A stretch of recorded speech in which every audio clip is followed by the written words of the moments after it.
Bom dia, queridos alunos. Estou aqui gravando essa videoaula para vocês, para que a gente comece a fazer a correção dos nossos exercícios, tá?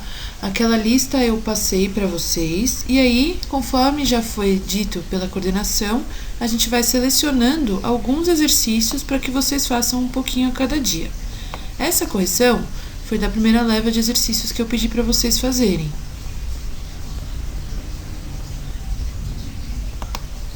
Essa correção é da primeira leva de exercício que eu pedi para vocês fazerem, que é o 1, o 10, o 16 e o 20 da nossa lista de exercícios, tá? Vocês, à medida que forem fazendo, vão anotando as dúvidas que vocês têm, e aí eu vou soltando as videoaulas e vocês vão tirando as dúvidas. Caso ainda assim tenha alguma dúvida, a coordenação já está vendo uma maneira da gente tirar dúvidas, tá? E assim que souberem, a gente vai também tirando essas novas dúvidas, mas não esqueçam. Então, gente, eu vou começar, eu vou ler cada enunciado para vocês, e aí a gente vai resolvendo devagarinho, eu vou lendo as respostas também, e se vocês acharem que tá muito rápido, vocês pausem e leiam as respostas, tá bom? Eu vou só pegar a caneta aqui, que sempre que eu pego ele pausa, então espera só um pouquinho.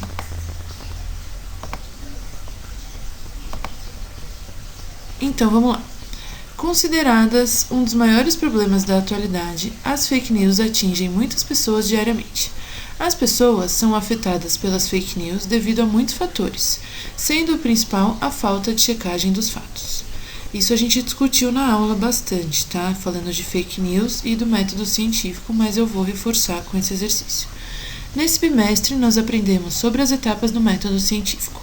Com base nas informações sobre fake news e o método científico, responda. Letra A.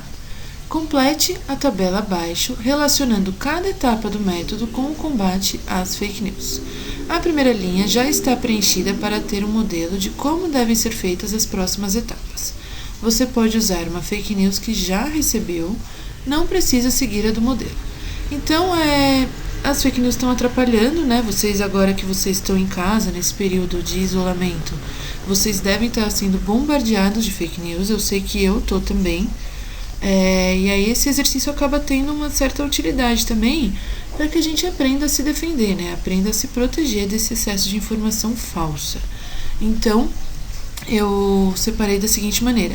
Eu coloquei aqui na coluna de observação, na coluna que tem observação, todas as etapas do método, então a observação já está preenchida. E as outras etapas eu coloquei agora em azul as respostas, tá? Eu usei como exemplo o método científico do coronavírus, da sopa de morcego. Mas vocês podem usar qualquer uma que vocês já receberam e que ficou na cabeça de vocês, tá? Eu só usei essa porque essa era a que estava mais fácil na minha mente. Mas vocês podem usar qualquer uma. Então, vamos lá. Vou ler por linha, tá? Vou ler primeiro a etapa do método e depois o exemplo. Então, observação. O modelo que eu coloquei para vocês. Li uma mensagem que se tratava de uma notícia que eu não tenho certeza se é verdade. Por exemplo, a sopa de morcego causa coronavírus. Então, essa é a observação. Li uma mensagem de uma notícia e o exemplo é a sopa de morcego que causa coronavírus. Aí vem o levantamento de perguntas. Me perguntei, será que é verdade? Essa afirmação tem base científica? Existem fontes confiáveis que comprovam essa afirmação? Então, essas são as perguntas que a gente deve se fazer quando a gente lê uma notícia, seja ela qual for, tá? E aí depois a gente vai para a etapa de hipóteses. Hipótese de número 1. Essa notícia é verdadeira e, nesse caso, sopa de morcego causou a doença. Hipótese 2. Essa notícia é falsa e, nesse caso específico, a doença não foi causada assim, tá? Aí, depois que a gente criou as nossas hipóteses, vocês já sabem, a gente deve fazer a experimentação. Como é que a gente faz a experimentação nesse caso? A gente vai pegar morcego e fazer sopa e tomar? Claro que não, né, gente? A gente não tem que fazer sempre o experimento em laboratório. Nesse caso, a gente tem que fazer a checagem da notícia. Verifico se a notícia é real, fazendo uma busca no Google e lendo os resultados da busca, verificando o site, se a fonte desse site é confiável, e também o teor da reportagem. É importante ler algumas notícias, não só as primeiras que aparecem. Isso eu me lembro de ter discutido com algumas turmas. Quando aparece um resultado no Google, vai aparecer por número de visitas na página, não necessariamente se é aquela informação a verdadeira ou falsa. Então, por isso que é importante ler algumas notícias, tá? E não só as primeiras. Aí, depois que a gente fez isso, a gente vai para a análise dos resultados. Após fazer a verificação, percebo que existem muitas notícias de fontes confiáveis que afirmam que isso é uma notícia falsa. Porém, não existem notícias que comprovam qual a origem desse vírus. Então, só para esclarecer, eles sabem que não foi a sopa de morcego que causou o coronavírus. Eles não sabem se foi o morcego ou não. Mas o que eles sabem é que ninguém teve essa gripe a partir de tomar uma sopa de morcego, tá? Então, depois que eu analisei o que eu achei, eu vou para a minha conclusão. Nesse caso, mesmo não havendo a confirmação da origem desse vírus, sabemos que a notícia é falsa, concluindo que a hipótese 1, aquela que diz que a notícia é verdadeira, essa hipótese é falsa, e a hipótese 2, que é a que diz que a notícia é falsa, a hipótese 2 é verdadeira. Depois que a gente tem a conclusão, a gente tem que fazer a divulgação, que é: mando uma mensagem para a pessoa que me enviou a notícia avisando que se trata de uma fake news. Isso é importante, tá, gente? Sempre bom corrigir as pessoas. E também posso publicar isso nas minhas redes sociais para que as pessoas saibam que isso não acontece, tudo bem? Então, essa é a letra A da 1. Vamos para a letra B. Na letra B, quais são os tipos de conclusão existentes? Explique cada um deles. Então, vamos lá para a resposta da letra B. Os tipos de conclusão existentes são, isso nós cansamos, né, de estudar em sala de aula. Perguntei isso algumas vezes, mas é sempre bom reforçar. Então, primeiro tipo, positiva. Neste tipo de conclusão positiva, as hipóteses iniciais são confirmadas pelos experimentos realizados. Segundo tipo, negativa. Neste tipo de conclusão, as hipóteses iniciais são negadas pelos experimentos realizados, ou seja, eu fiz experimento e percebi na minha experimentação que aquela hipótese não é verdadeira. Terceiro tipo é o tipo de conclusão neutra, também chamada de inconclusiva. Nesse tipo de conclusão, os experimentos realizados não são capazes, errei aqui a digitação, me desculpem, de confirmar ou negar as hipóteses, tá bom? Então, esses são os tipos, isso é bem simples, mas mesmo assim, se alguém tiver alguma dúvida, não esqueça de anotar. Aí nós vamos para a nossa próxima questão. A nossa próxima questão é a 10, porque nessa lista eu pedi para fazer só esses 4. Então, vou ler para vocês o enunciado da 10. A fotossíntese é importante para a vida na Terra. Nos organismos fotossintetizantes, a energia solar, juntamente com água e gás carbônico, é utilizada para a síntese de glicose. A fotossíntese é o único processo capaz de realizar essa conversão. Todos os organismos, incluindo os produtores, aproveitam a energia armazenada na glicose para impulsionar os processos celulares, liberando gás carbônico para a atmosfera por meio da respiração celular. Com base nisso, responda. Letra A. Quais são os seres que realizam fotossíntese? Também, gente, essa questão está anotada no caderno, tem no livro. Cansamos de responder, mas é sempre bom reforçar. Então, essa também está fácil. Os seres que realizam fotossíntese são as plantas e as algas, tá? Como eu já expliquei para vocês, existem alguns tipos de bactérias que fazem, mas que esse não é assunto para sexto ano. Vocês vão ver isso provavelmente no ano que vem, quando vocês estiverem no 7º. Letra B. Quais são os seres que realizam respiração celular? Todos os seres vivos realizam respiração celular, tá? Também existem poucos organismos que têm outra maneira de obter energia, mas também isso não é assunto de sexto ano, tá? A gente deixa isso para mais tarde. Letra C. Escreva a representação da fotossíntese. Então, a representação da fotossíntese está aqui. Escrevi o nome das substâncias e a fórmula química para vocês irem se habituando, tá? Então, gás carbônico, CO2, mais água, H2O, na presença de luz solar, produzem glicose, que é C6H12O6, e também produzem oxigênio, O2, muito embora essa não seja sua função principal. Letra D, escreva a representação da respiração celular. Então, glicose, C6H12O6, na presença de oxigênio, também O2, produz energia, que é sua função principal, e acaba produzindo também gás carbônico, CO2, e água, H2O, tá? Essas são as respostas do exercício 10. Também, se tiverem alguma dúvida, por favor, anotem. Mas essa eu acredito que esteja muito simples. Aí vem a questão de número 16. Construa uma cadeia alimentar.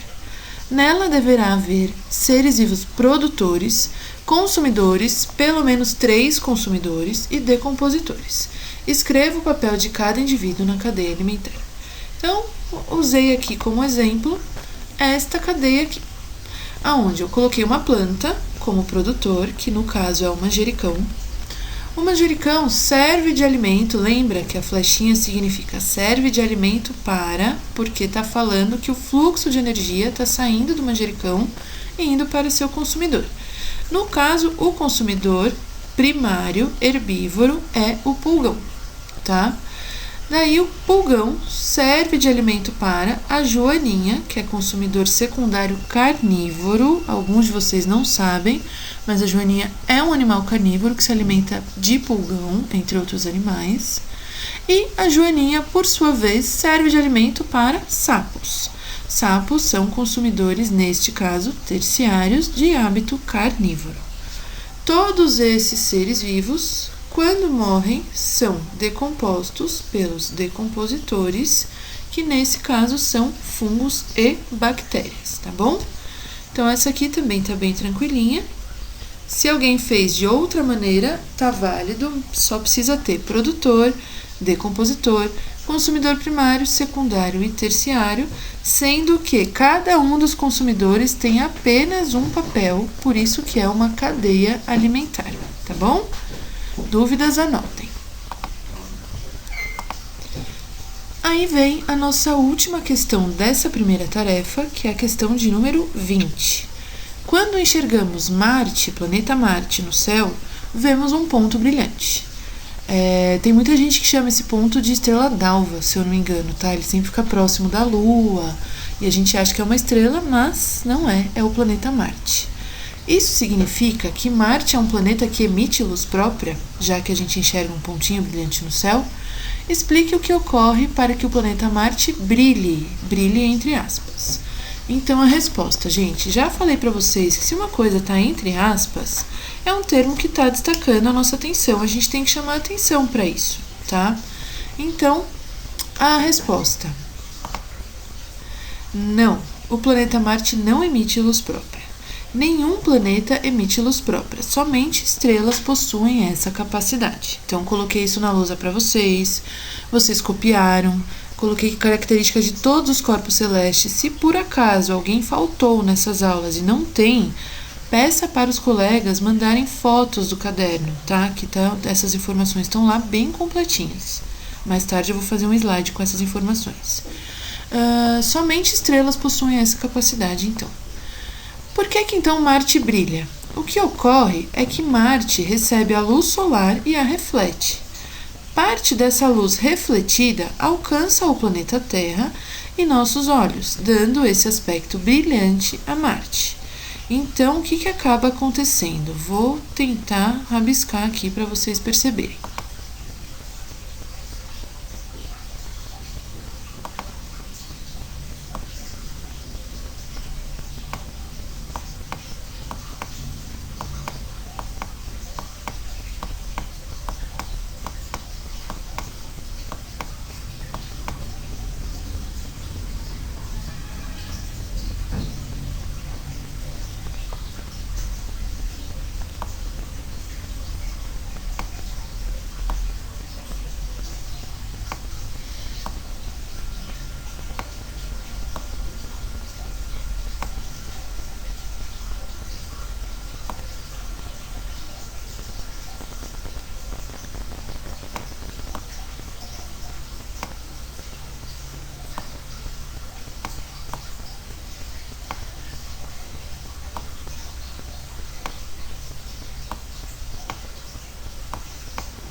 Então aqui, pessoal, eu fiz esse desenho, não foi uma criança de 2 anos, fui eu mesma com a minha habilidade.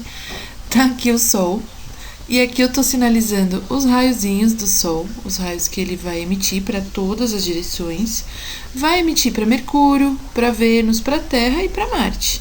Coloquei um raio batendo em Marte e essa luz vai bater na superfície de Marte e parte dela vai ser refletida para o planeta Terra, que é onde nós estamos. Essa luz refletida vai fazer com que a gente enxergue Marte, assim como outros planetas do Sistema Solar, como pontos brilhantes no céu, tá?